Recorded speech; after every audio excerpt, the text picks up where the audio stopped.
আমার রুমের ওয়াশরুম ব্যবহার করতে মানা করেছিলাম, কিন্তু দেখলাম সে স্নান করে এসেছে। তার মুখে একটা অদ্ভুত হাসি ফুটে উঠল। যাই হোক, আমি যখন ঘুমিয়েছিলাম তখন আমার চুল অর্ধেক বাঁধা ছিল। সকালে যখন উঠি দেখি চুল খোলা এলোমেলো, তারপর বিছানার চাদর দেখে আমি হতবাক হয়ে গেলাম। আমার নাম সোনালি। আমি দেখতে খুব সুন্দরী। কয়েক বছর আগে সুভাষের সাথে আমার বিয়ে হয়েছিল। আমার স্বামী খুব ভালো মানুষ ছিলেন, তিনি সবকিছুতেই আমার সাথে একমত হতেন। একদিন আমার স্বামী একটি ১৬ বছরের ছেলেকে বাড়িতে নিয়ে আসলেন। তিনি বললেন, এই ছেলেটা অসহায়, ও আমাদের বাসায় কাজ করবে। আমার স্বামী খুব কৃপণ ছিলেন। ছেলেটি দেখতে খুব সুন্দর ছিল। আমি স্বামীকে জিজ্ঞাসা করলাম, এই ছেলেটি কোথা থেকে এসেছে? তিনি বললেন, সে আমার বন্ধুর বাড়িতে কয়েক মাস কাজ করেছে, কিন্তু এখন সে বিদেশে যাচ্ছে। আমার স্বামী বললেন, ছেলেটা আমাদের বাসায় দুবেলা খাবে এবং যা বলবে তাই করবে। আমি বললাম, আমাদের ঘরে তো থাকার রুম একটাই আছে। ছেলেটা কোথায় থাকবে? তিনি বললেন, চিন্তা করার দরকার নেই, ও ড্রয়িং রুমে থাকবে। আমি বললাম, ঠিক আছে। ছেলেটি খুব শান্ত ছিল। আমি প্রতিদিন ভোরে তাকে ডেকে দিতাম। সে চুপচাপ অনেক কাজ করত এবং সারা ঘর নিজেই পরিষ্কার করত। আমি তার জন্য নাস্তা তৈরি করে দিয়েছিলাম এবং সেও চুপচাপ খেয়েছিল। আমি জিজ্ঞাসা করলাম, তুমি কি কথা বলতে পারো? তিনি বললেন, জানি না। তারপর তিনি বললেন, আমি যখন চোখ খুললাম তখন আমি এতিমখানায় ছিলাম। আমার বয়স যখন ৫ বছর, তখন এক ব্যক্তি আমাকে এতিমখানা থেকে নিয়ে যায় এই বলে যে তার বাড়িতে কোনো সন্তান নেই এবং সে আমাকে ভালো স্কুলে ভর্তি করিয়ে বড় করবে। কিন্তু ৫ বছর বয়সেই সে আমাকে ঘরের কাজ করতে বাধ্য করল। আমি ছোট ছোট জিনিস আনা, বাসন ধোয়া, মেহমানদের সামনে থালাবাসন পরিবেশন করায় ব্যস্ত থাকতাম। আমার বাকি জীবনটা এভাবেই কাটছিল। যখন সেই বুড়ো মারা গেল, তার বউ আমাকে ঘর থেকে বের করে দেয়। তারপর থেকে আমি চাকর হিসেবে কাজ শুরু করলাম। কিন্তু যেই আমাকে নিয়োগ করল, আমাকে শুধু দুবেলা খাবারের বিনিময়ে রাখল। এর বেশি কেউ আমাকে কিছু দেয়নি। আমি দুবেলা খাবারের বিনিময়ে সব কাজ করি। তার গল্প শুনে খুব খারাপ লাগল। আমি মাথায় হাত বুলিয়ে বললাম, তুমি চিন্তা করো না, আমিও তোমাকে কিছু টাকা দেব। আসলে আমার স্বামীর বেতনও বেশ ভালো। তিনি বললেন, না, তিনি আমাকে দুবেলা খাবার দিচ্ছেন। এটাই আমার জন্য যথেষ্ট। আমার কোনো পরিবার নেই যার জন্য আমাকে চিন্তা করতে হবে এবং কেন আমাকে টাকা দিতে হবে। এজন্য আমি কৃতজ্ঞ। তার কথায় আমার হৃদয় ভারী হয়ে উঠল। আমি জানতাম না যে এই সহানুভূতি আমাকে অনেক মূল্য দিতে হবে। আমার স্বামীর কাজের সময়সূচি এমন ছিল যে তাকে প্রায়ই অন্য শহরে থাকতে হতো। কোম্পানির বস তাকে মাসে একবার অন্য শহরে ৩-৪ দিনের জন্য পাঠাতেন। সেই দিনগুলোতে আমি একাই থাকতাম। আমার বিয়ের ৬ বছর হয়ে গেলেও আমাদের কোনো সন্তান হয়নি। ভাবলাম, এতিম ছেলে মেয়েদের সঙ্গে ভালো ব্যবহার করলে ঈশ্বর আমাকে একটি সন্তান দান করবেন। একদিন আমার স্বামী যখন অন্য শহরে ছিল, আমি রান্নাঘরে ময়দা মাখাচ্ছিলাম এবং স্কার্ফ ছাড়াই রান্নাঘরে ঢুকে পড়েছিলাম। আমি শুধু বাড়ির কাজ করছিলাম, কিন্তু বুঝতে পারিনি যে ১৬ বছরের একটি ছেলের চোখে এমন ইচ্ছা থাকতে পারে। আমি যখন দোপাট্টা ছাড়াই ময়দা মাখাচ্ছিলাম, তখন সে সিঙ্কের কাছে দাঁড়িয়ে বাসন ধোয়ার অজুহাতে তাকিয়েছিল। আমি আমার কাজে ডুবেছিলাম। এমন সময় হঠাৎ মনে হলো আমার সত্তাকে কেউ যেন আক্রমণ করছে। ছেলেটি কখনো আমার মুখের দিকে তাকাচ্ছিল, আবার কখনো আমার শরীরের দিকে এমন দৃষ্টিতে তাকাচ্ছিল যা আমাকে অস্বস্তিতে ফেলে দিল। তাই আমি ভয় পেয়ে গেলাম। সাথে সাথে রান্নাঘরের দরজায় ঝুলানো স্কার্ফটা নিজের চারপাশে জড়িয়ে নিলাম। ময়দা প্রায় গুঁড়ো করে ফেলেছিলাম, সেটি একটি বাক্সে রেখে ফ্রিজে রাখলাম এবং তৎক্ষণাৎ রান্নাঘর থেকে বেরিয়ে এলাম।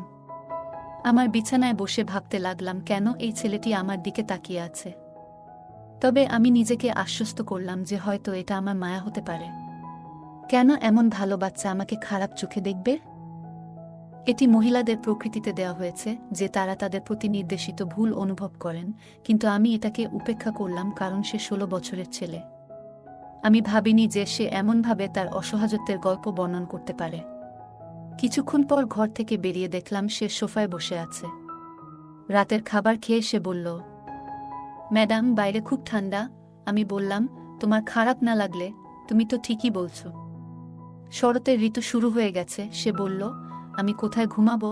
আমার একটি রুম আছে যেটা আমি আমার সেলাইয়ের জন্য ব্যবহার করি। সেখানে সেলাই করার জিনিসপত্র আর একটি মেশিনও আছে। আমি বললাম, তুমি আমার জিনিসপত্রে হাত দিও না। সে বলল, আমি তোমার রুমে মেঝেতে ঘুমাবো। এটা শুনে আমি চমকে উঠলাম, কিন্তু মনে হলো মেঝেতে বিছানা পেতে সে থাকতে পারে। আমি এখনও আমার শীতের জামাকাপড় বের করিনি, কিন্তু তার মুখে এক অদ্ভুত আনন্দের ছাপ দেখলাম, যেন সে খুব খুশি হয়েছে। তার বিছানাটা তুলে আমার রুমে মেঝেতে বিছিয়ে দিলাম। ঘুমানোর আগে আমি রুমের আলো নিভিয়ে দিলাম এবং ধীরে ধীরে গভীর ঘুমে তলিয়ে গেলাম। সকালে যখন আমার চোখ খুলল, মাথাটা খুব ভারী লাগছিল, হয়তো অতিরিক্ত ঘুমের কারণে। ঘড়ির দিকে তাকালাম, সকাল ৮টা বেজে গেছে। সাধারণত আমি সকাল ৬টায় ঘুম থেকে উঠি, কিন্তু আজ মনে হলো যেন অনেক ঘুমিয়ে ফেলেছি। তখনই আমি ওয়াশরুম থেকে পানি পড়ার শব্দ শুনতে পেলাম।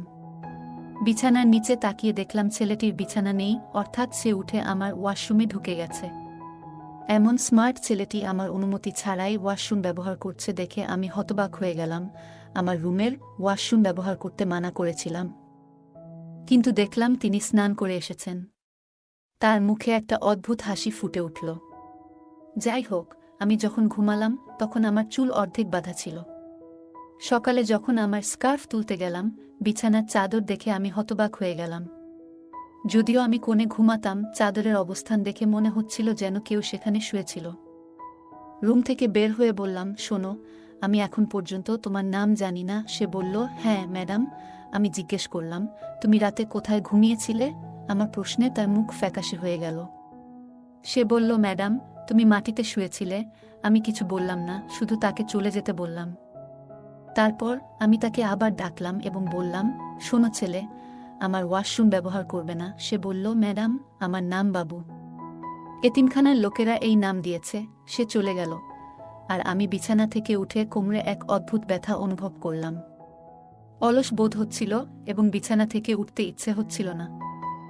আমি চা বানাতে জানি, কিন্তু বাবুকে বললাম, আমার জন্য 1 কাপ চা তৈরি করো। সে বলল, হ্যাঁ ম্যাডাম, এবং সাথে সাথে আমার রুমের দরজা খুলে দিল।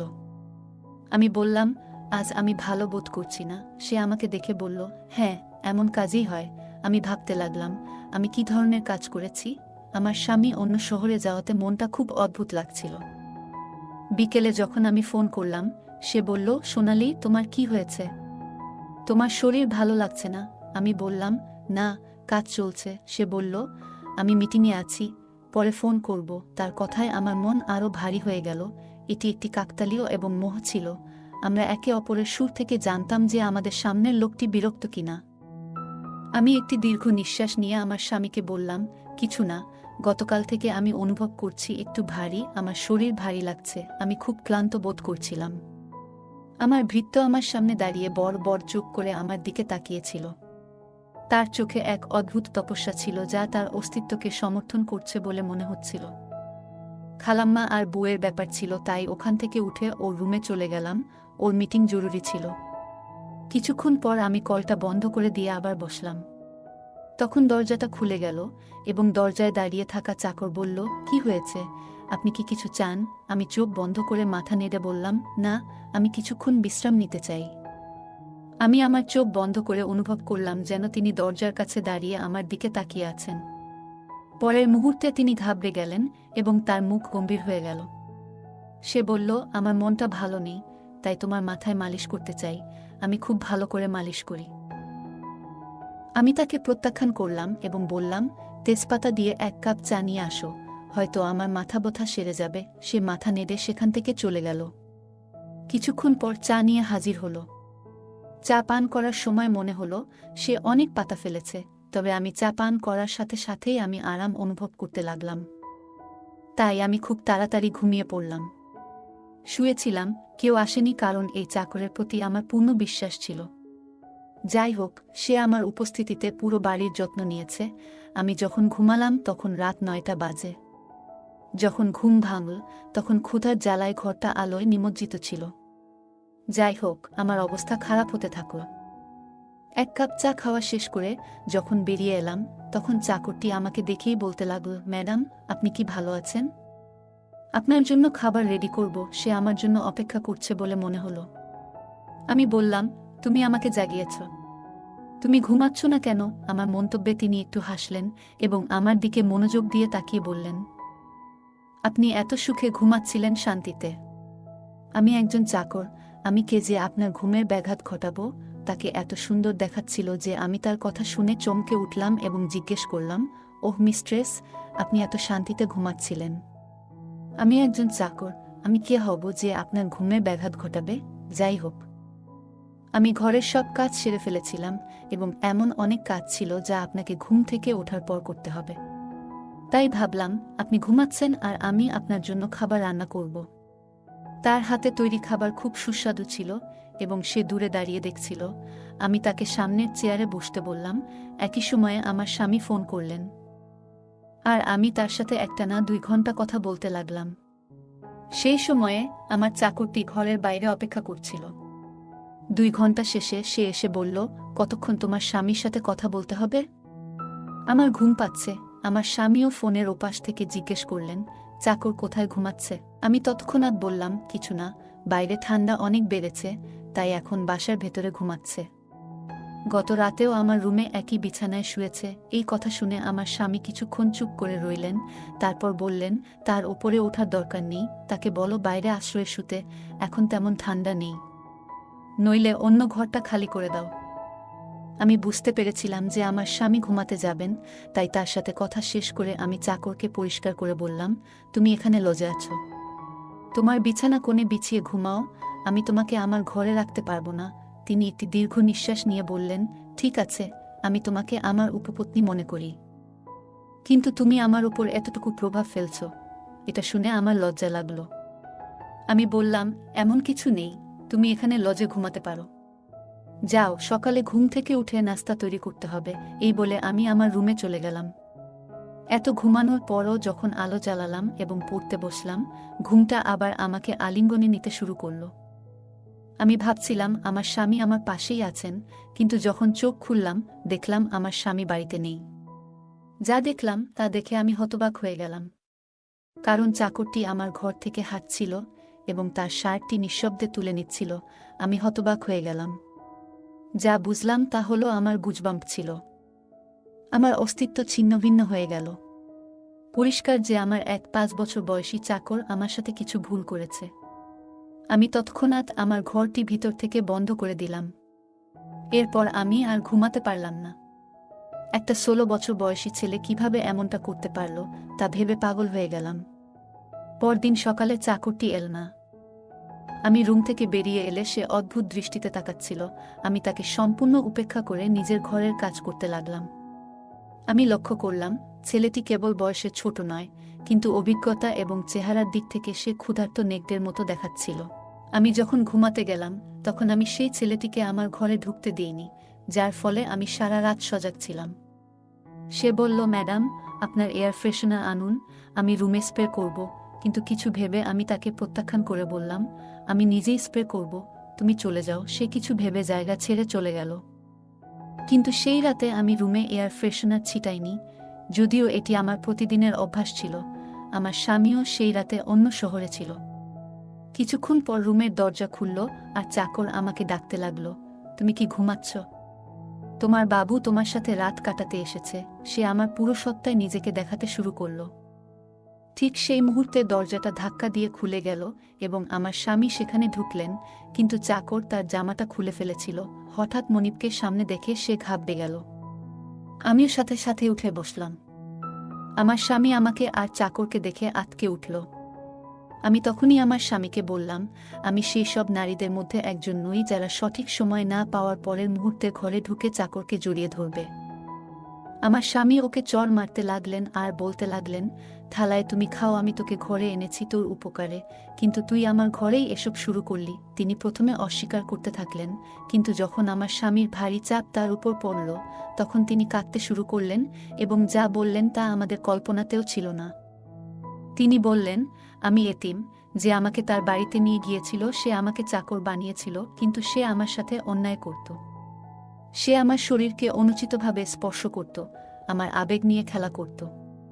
আমি তার চাকর ছিলাম এবং আমাকে নবাবের মতো মারধর করত এবং হুমকি দিত। তিনি আরও বললেন, সে আমাকে এই কাজটি করতে বলেছিল এবং আমি করতাম। সম্ভবত এই কারণেই আমি সময়ের আগেই যুবক হয়ে গিয়েছিলাম। আমার ভিতরে নিসওয়ানির প্রতি আকর্ষণ বাড়তে থাকে। ওস্তাদ আমার সাথে প্রতিটি নোংরা কাজ করেছে যা একজন পুরুষের মধ্যে ঘটে। অতঃপর যখন আমি সন্তুষ্ট হলাম, তখন তারা আমাকে বাড়ি থেকে বের করে দিল। আমি যখন আপনার বাড়িতে এলাম, তখন আমি ধৈর্য ধরতে পারতাম না এবং তখন আমি এয়ার ফ্রেশনারের ওষুধ মেশাতাম। সুগন্ধ পেয়ে আপনি যখন ঘুমিয়ে পড়তেন, তখন আমি রুমে আসতাম, ততক্ষণে সেই সুগন্ধ কমে যেত। মিস্ট্রেসের সাথে আমার শরীরের খিদে মেটানোর পর আমার শরীরে খুব ভালো লাগত। তিনি কাঁদছিলেন এবং আমার স্বামীর কাছে ক্ষমা চেয়েছিলেন। যখন আমি তার উপর অত্যন্ত রাগান্বিত এবং অনুতপ্ত বোধ করছিলাম, তখনই আমার স্বামী তাকে বাড়ি ছেড়ে চলে যেতে বললেন, কিন্তু তিনি কান্নাকাটি করতে লাগলেন। আমি মাঝরাতে কোথায় যাব? দয়া করে আমাকে ক্ষমা করুন। আমি এরকম কিছু আর কখনো করব না। আমার স্বামী তখন বললেন, এমন একজনকে এখানে রাখা ঠিক নয়। ছেলেটির এই অবস্থার পেছনে প্রথম দায় ছিল তার মালিকের, যিনি তাকে এতিমখানা থেকে নিয়ে এসেছিলেন।